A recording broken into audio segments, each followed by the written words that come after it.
Feliz y bendecido día, aprendiendo un curso de milagros.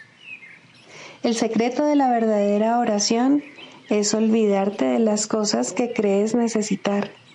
Pedir algo específico es igual que ver el pecado primero y luego perdonarlo. Del mismo modo, al orar pasas por alto tus necesidades específicas, tal como las ves, y las dejas en manos de Dios.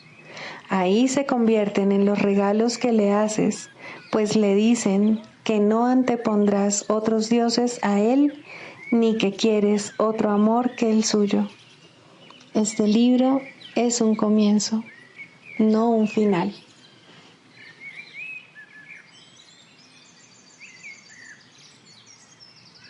Del prefacio, que postula, párrafo 6. El pecado se define como una falta de amor.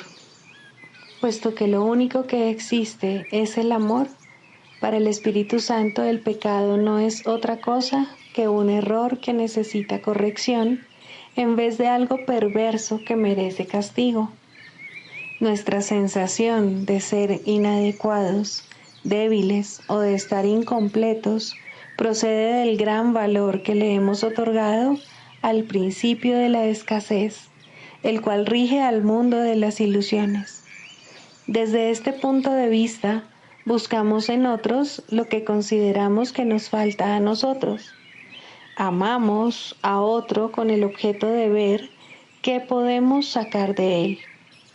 De hecho, a esto es a lo que en el mundo de los sueños se le llama amor. No puede haber mayor error que ese, pues el amor es incapaz de exigir nada.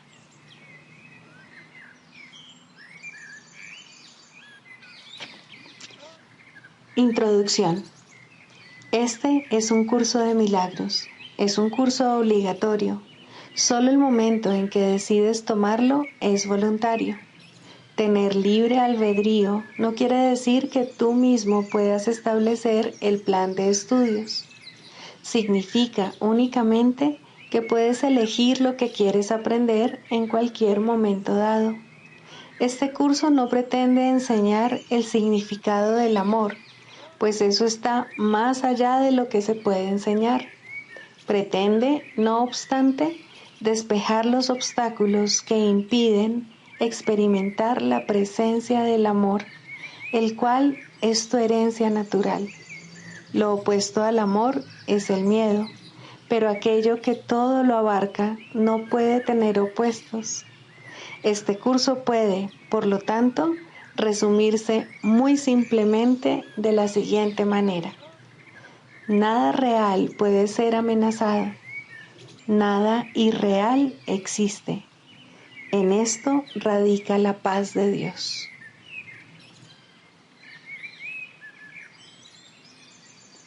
Capítulo 1. El significado de los milagros. Primero, principios de los milagros. Principio 20. Los milagros despiertan nuevamente la conciencia de que el espíritu, no el cuerpo, es el altar de la verdad. Este reconocimiento es lo que le confiere al milagro su poder curativo.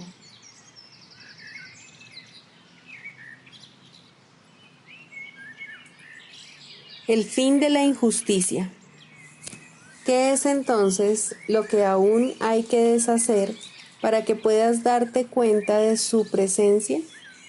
Solamente esto, la distinción que todavía haces con respecto a cuando está justificado atacar y cuando es injusto y no se debe permitir. Cuando percibes un ataque como injusto, crees que reaccionar con ira está justificado, y así ves lo que es lo mismo como si fuese diferente. La confusión no es parcial. Si se presenta, es total, y su presencia, en la forma que sea, ocultará la presencia de ellos, pues a ellos o se les conoce claramente o no se les conoce en absoluto. Una percepción confusa obstruye el conocimiento, y no es cuestión de cuán grande es la confusión o de cuánto interfiere. Su mera presencia impide la de ellos y los mantiene afuera donde no se les puede conocer. ¿Qué puede significar el hecho de que percibas algunas formas de ataque como si fuesen injusticias contra ti?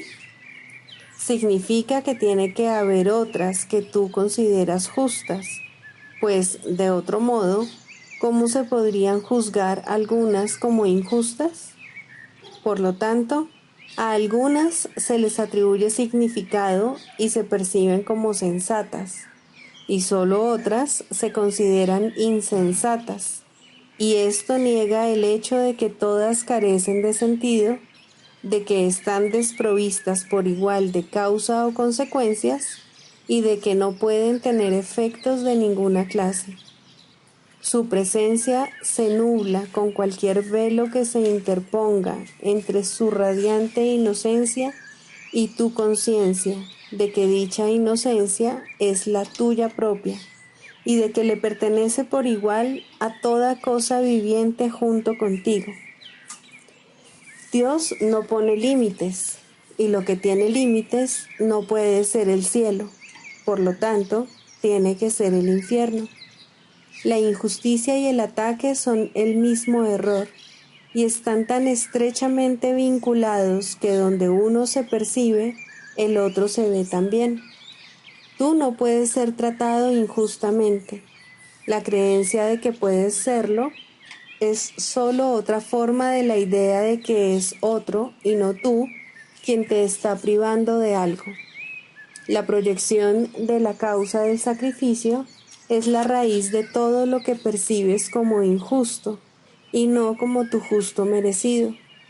Sin embargo, eres tú quien se exige esto a sí mismo, cometiendo así una profunda injusticia contra el Hijo de Dios. Tú eres tu único enemigo y eres en verdad enemigo del Hijo de Dios, porque no reconoces que Él es lo que tú eres. ¿Qué podría ser más injusto que privarlo de lo que Él es, negarle el derecho a ser Él mismo y pedirle que sacrifique el amor de su Padre y el tuyo por ser algo que no le corresponde? Cuídate de la tentación de percibirte a ti mismo como que se te está tratando injustamente. Desde este punto de vista, tratas de encontrar inocencia únicamente en ti y no en ellos, a expensas de la culpabilidad de otros. ¿Puedes acaso comprar la inocencia descargando tu culpabilidad sobre otro?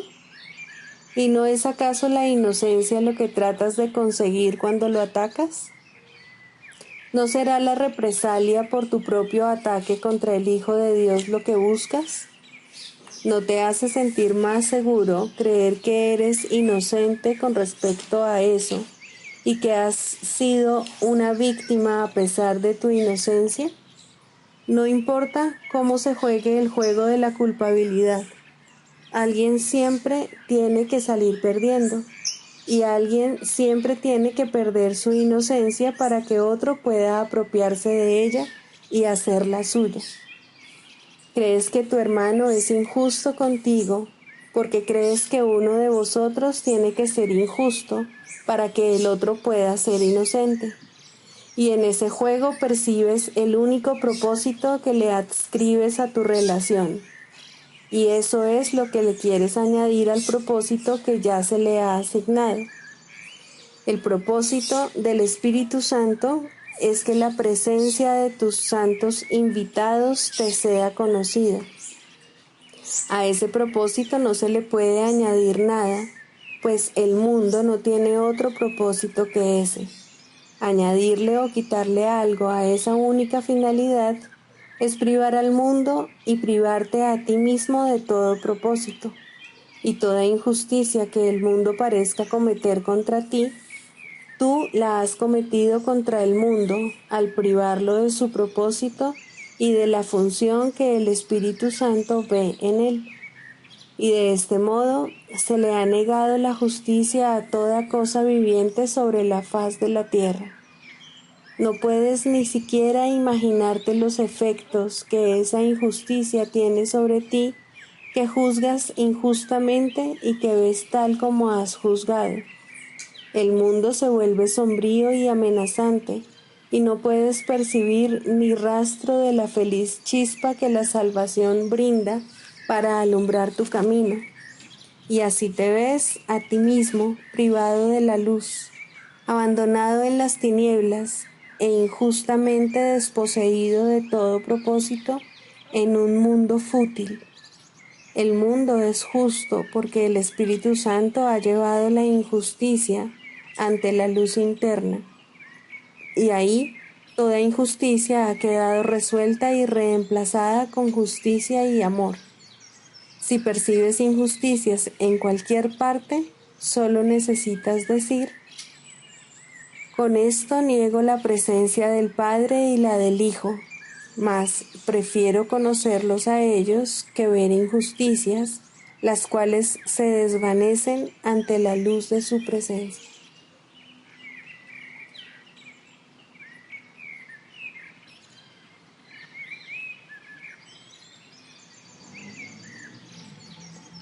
Libro de ejercicios, lección 138. El cielo es la alternativa por la que me tengo que decidir. En este mundo el cielo es algo que se elige, porque en este mundo se cree que hay alternativas entre las que se puede elegir. Pensamos que todas las cosas tienen un opuesto y que elegimos lo que queremos. Si el cielo existe, tiene que haber también un infierno, pues es mediante contradicciones como construimos lo que percibimos y lo que pensamos que es real. La creación no conoce opuestos, pero aquí la oposición es parte de lo que es real. Esa extraña percepción de la verdad es lo que hace que elegir el cielo parezca ser lo mismo que renunciar al infierno. En realidad no es así, mas lo que es verdad en la creación de Dios no podrá ponerse de manifiesto aquí hasta que no se refleje en alguna forma que el mundo pueda entender. La verdad no puede arribar allí donde solo podría ser percibida con miedo, pues esto constituiría el error de que la verdad puede ser llevada ante las ilusiones. La oposición le niega la bienvenida a la verdad y ésta no puede hacer acto de presencia. Elegir es obviamente la manera de poder escapar de lo que aparentemente son opuestos. Tomar una decisión permite que uno de los objetivos en conflicto se convierta en la mira de tus esfuerzos y en lo que empleas el tiempo. Si no tomas una decisión, desperdicias el tiempo y tus esfuerzos se disipan. Estos son en vano y el tiempo pasa de largo sin que te resulte provechoso. No tienes la sensación de haber logrado algo, pues no has conseguido nada ni aprendido nada. Es necesario que se te recuerde que aunque crees enfrentarte a miles de alternativas, en realidad solo hay una, e incluso esta tan solo aparenta ser una alternativa. No te dejes confundir por todas las dudas que una miríada de decisiones produciría. Tomas solamente una, y una vez que la has tomado, percibes que no fue una decisión en absoluto, pues solo la verdad es verdad y nada más lo es. No hay opuesto que se pueda elegir en su lugar. No hay nada que pueda contradecir la verdad.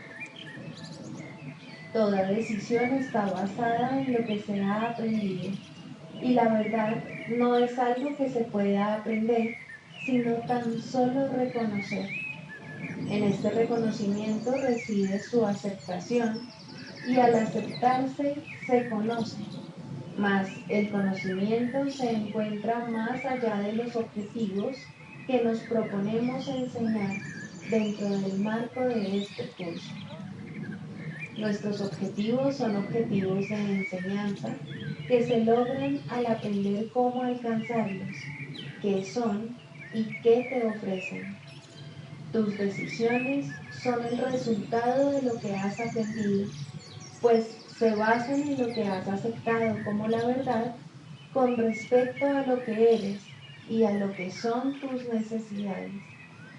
En este mundo de enajenante complejidad, el cielo parece ser una alternativa en lugar de lo que meramente es. De todas las decisiones que has tratado de tomar, esta es la más sencilla, la definitiva, el prototipo del resto y la que hace que sea innecesario tomar todas las demás. Incluso si éstas ya se hubiesen resuelto, aquella seguiría sin resolver, mas cuando la resuelves, las demás se resuelven con ella, pues todas las decisiones parecen ser diferentes precisamente para ocultar la verdadera decisión que tienes que tomar. He aquí la última y única alternativa mediante la cual se acepta o se niega la verdad. Así pues, hoy comenzamos a examinar la decisión que el tiempo tiene como fin ayudarnos a tomar. Tal es su santo propósito, diferente ahora del que tú le habías conferido, ser un medio para demostrar que el infierno era real, que toda esperanza acaba en desesperación y que la vida misma finalmente sucumbirá ante la muerte. Pues solo con la muerte se reconcilian los opuestos, ya que poner fin a la contradicción es morir, y así se considera que la salvación es la muerte, pues la vida se ve como un conflicto. Resolver el conflicto es, por lo tanto, poner fin a tu vida. Estas creencias descabelladas pueden llegar a arraigarse profundamente y de manera inconsciente y atenazar a la mente con un terror y una ansiedad tan intensos que le resulta imposible abandonar las ideas que tiene acerca de su propia seguridad. Tiene que ser salvada de la salvación, sentirse amenazada para estar a salvo y armarse de una coraza mágica que la proteja de la verdad. Y estas decisiones se toman de manera inconsciente para mantenerlas convenientemente protegidas y para que no se puedan cuestionar, someter al escrutinio de la razón o dudar de ellas. El cielo es algo que se elige conscientemente. La elección no puede llevarse a cabo hasta que no se hayan visto y entendido claramente las alternativas. Todo lo que se encuentra velado en la penumbra tiene que someterse al entendimiento para ser juzgado nuevamente, mas esta vez con la ayuda del cielo. Y todos los errores de juicio que la mente cometió previamente pueden ser ahora corregidos a medida que la verdad los descarta por carecer de causa. Ahora no tienen efectos, no se pueden ocultar, pues se ha reconocido su insubstancialidad. Que el cielo se elegirá conscientemente es tan seguro como que se dejará de tenerle miedo al infierno una vez que se le saque de su escudo protector de inconsciencia y se le lleve ante la luz. ¿Quién podría decidir entre lo que ve claramente y lo que no reconoce?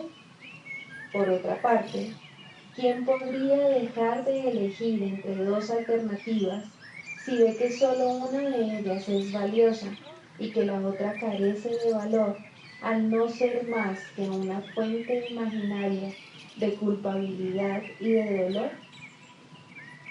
¿Quién podría titubear al llevar a cabo una elección como esta? ¿Y vamos nosotros acaso a titubear hoy al llevarla a cabo?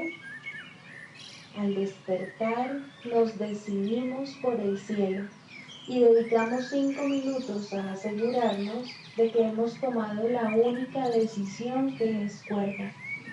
Reconocemos que estamos haciendo una elección consciente entre lo que existe y lo que tan solo aparenta ser verdad.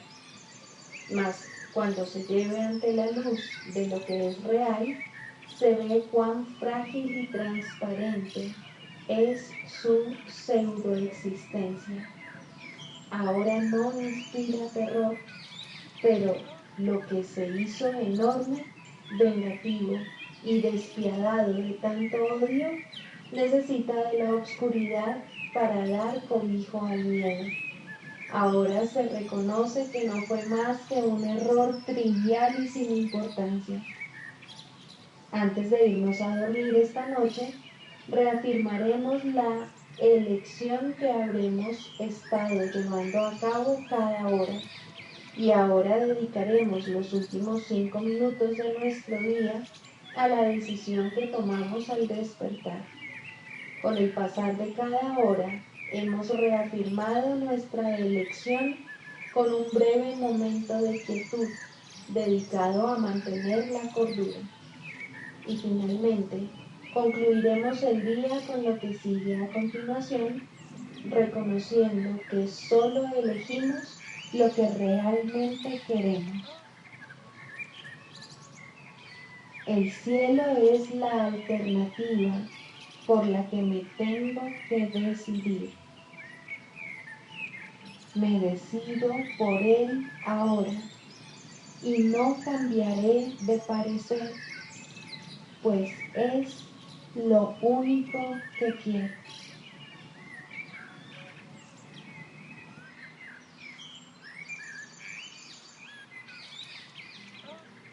Del Manual para el Maestro, pregunta 4.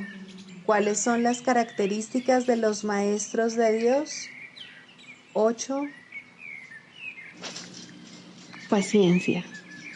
Los que están seguros del resultado final pueden permitirse el lujo de esperar y esperar sin ansiedad. Para el Maestro de Dios, tener paciencia es algo natural.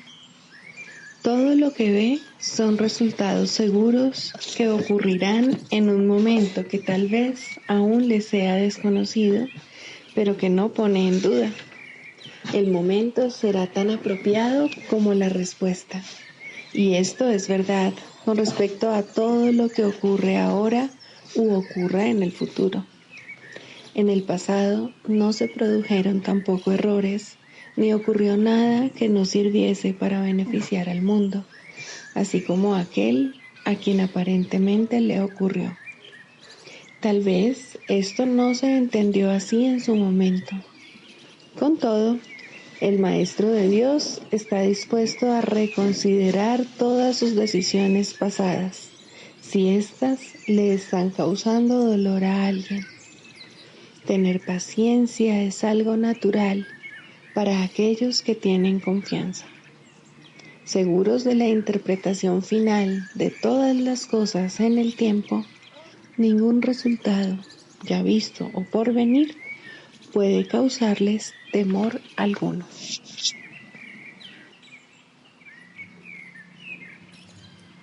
Manual para el Maestro, pregunta 18.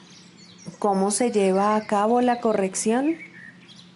Hasta que el Maestro de Dios no haya dejado de confundir las interpretaciones con los hechos y las ilusiones con la verdad, no podrá tener lugar una corrección de naturaleza duradera, que es a la única a la que se le puede llamar verdadera corrección. Si discute con su alumno acerca de un pensamiento mágico, ataca dicho pensamiento, trata de probar que es erróneo o demostrar su falsedad, solo estará dando testimonio de su realidad. Esto conduce inevitablemente a la depresión, pues habrá probado tanto a su alumno como a sí mismo que la tarea de ambos es escapar de lo que es real. Y esto es de todo punto imposible. La realidad es inmutable.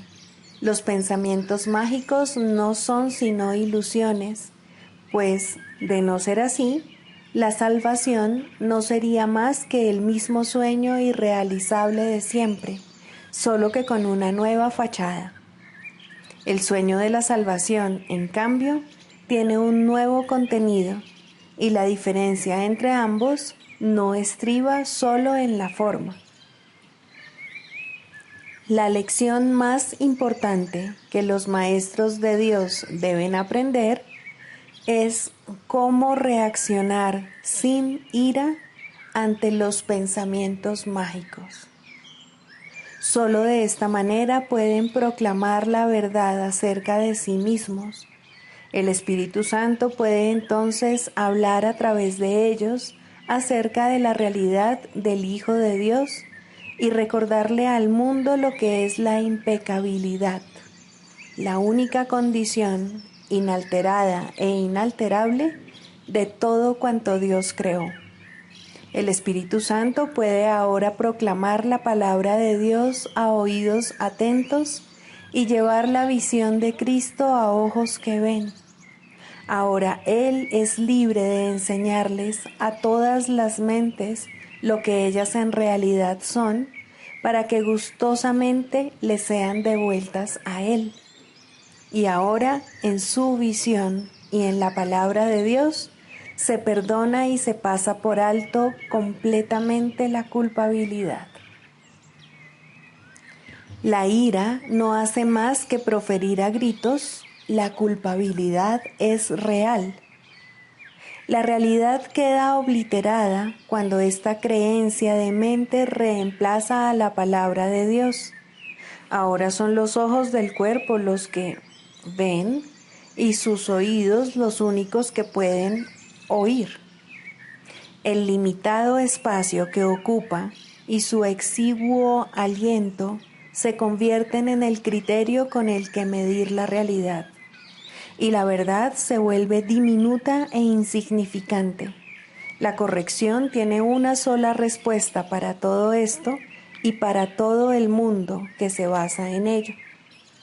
Confundes tus interpretaciones con la verdad y te equivocas, mas un error no es un pecado, ni tus errores han derrocado a la realidad de su trono. Dios reina para siempre, y solo sus leyes imperan sobre ti y sobre el mundo. Su amor sigue siendo lo único que existe. El miedo es una ilusión, pues tú eres como Dios. Para que el Maestro de Dios pueda curar, es esencial, pues, que permita que sus propios errores le sean corregidos. Si siente la más leve irritación al responder a otro, que se dé cuenta de inmediato de que ha hecho una interpretación falsa.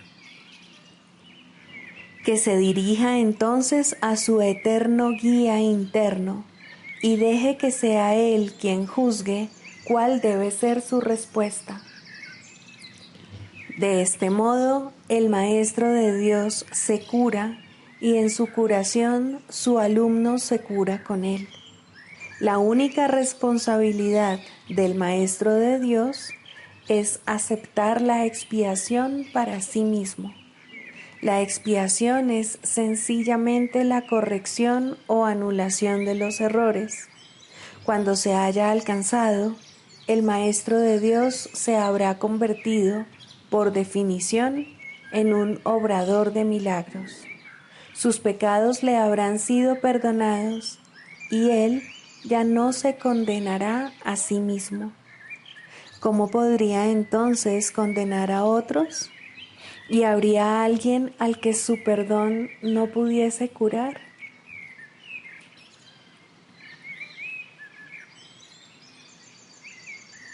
Clarificación de términos. El ego, el milagro. Las ilusiones no perdurarán. Su final es indudable y eso es lo único que es seguro en su mundo. Por eso es por lo que es el mundo del ego. ¿Qué es el ego? El ego no es más que un sueño de lo que en realidad eres. Un pensamiento de que estás separado de tu creador y un deseo de ser lo que él no creó. El ego es un producto de la locura, no de la realidad. Es tan solo un nombre para lo innombrable, un símbolo de lo imposible, una elección de opciones que no existen. Le damos un nombre solo para que nos ayude a entender que no es más que un pensamiento ancestral según el cual aquello que se ha inventado es inmortal.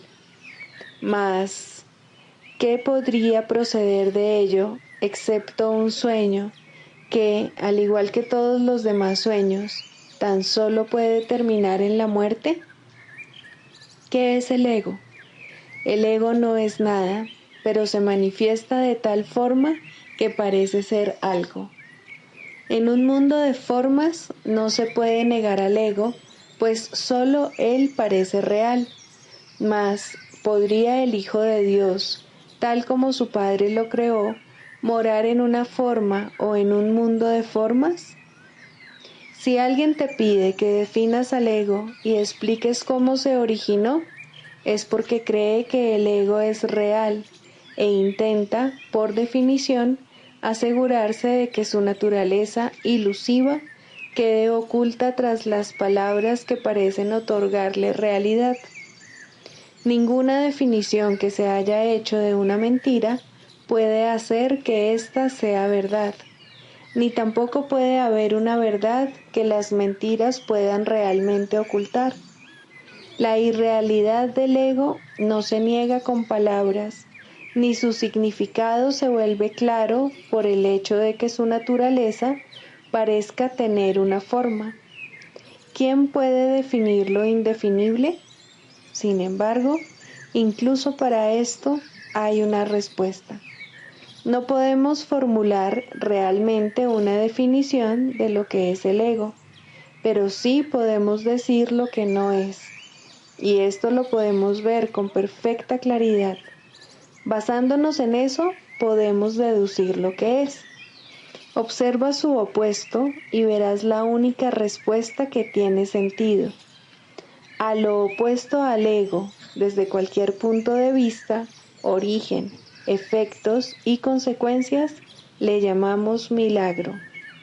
En él encontramos todo lo que no tiene que ver con el ego en este mundo.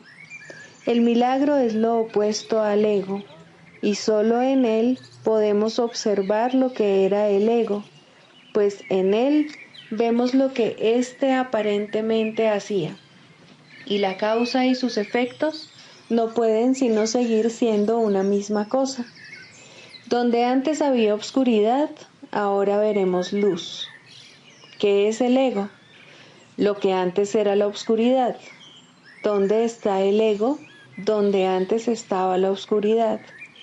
¿Qué es ahora y dónde puede encontrársele? No es nada y no se le puede encontrar en ninguna parte. Ahora la luz ha llegado y su opuesto se ha ido sin dejar ni rastro. Donde antes había maldad, ahora hay santidad. ¿Qué es el ego? Lo que antes era maldad. ¿Dónde está el ego? En una pesadilla que solo parecía ser real mientras la estabas soñando. Donde antes había crucifixión, ahora está el Hijo de Dios. ¿Qué es el ego? ¿Quién tiene necesidad de preguntar? ¿Dónde está el ego? ¿Quién necesita ir en busca de ilusiones ahora que los sueños han desaparecido? ¿Qué es un milagro? Un milagro es un sueño también, pero si observas todos los aspectos de ese sueño, jamás volverás a dudar. Observa el bondadoso mundo que se extiende ante ti mientras caminas envuelto en mansedumbre. Observa a los ayudantes que encuentras a lo largo del camino que recorres, felices ante la certeza del cielo y la garantía de paz. Y observa también, por un instante, lo que por fin dejaste atrás y finalmente pasaste de largo. Esto es lo que era el ego, el odio cruel, la necesidad de venganza y los gritos de dolor, el miedo a la muerte y el deseo de matar, la ilusión de no tener hermanos y el yo que parecía estar solo en el universo. El milagro corrige este terrible error con respecto a ti mismo, con la misma dulzura con la que una madre amorosa adormece con su canto a su criatura. ¿No preferirías escuchar un canto así? ¿No contestaría ese canto todo lo que pensabas preguntar, haciendo incluso que la pregunta dejase de tener sentido? Tus preguntas no tienen respuesta, ya que han sido planteadas para acallar la voz de Dios, la cual nos hace a todos una sola pregunta. ¿Estás listo ya para ayudarme a salvar el mundo? Pregunta esto en vez de preguntar qué es el ego, y verás un súbito resplandor envolver al mundo que el ego fabricó. Ahora no se le niega a nadie ningún milagro. El mundo se ha salvado de todo lo que tú pensabas que era, y lo que es ha sido siempre absolutamente puro y jamás ha sido condenado. El milagro perdona, el ego condena. No se necesita ninguna otra definición para ninguno de ellos excepto esta. Mas, ¿qué definición podría ser más cierta o estar más a tono con lo que es la salvación? Con esto, el problema y la respuesta se llevan una al lado del otro, y al estar finalmente juntos, la elección es obvia. ¿Quién elegiría el infierno de reconocer que eso es lo que está eligiendo? ¿Y quién no seguiría adelante un poco más cuando le ha sido dado comprender que el camino es corto y que el cielo es su meta?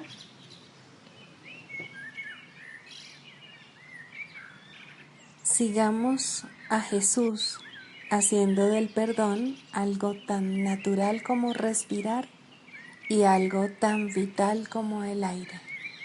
Amén.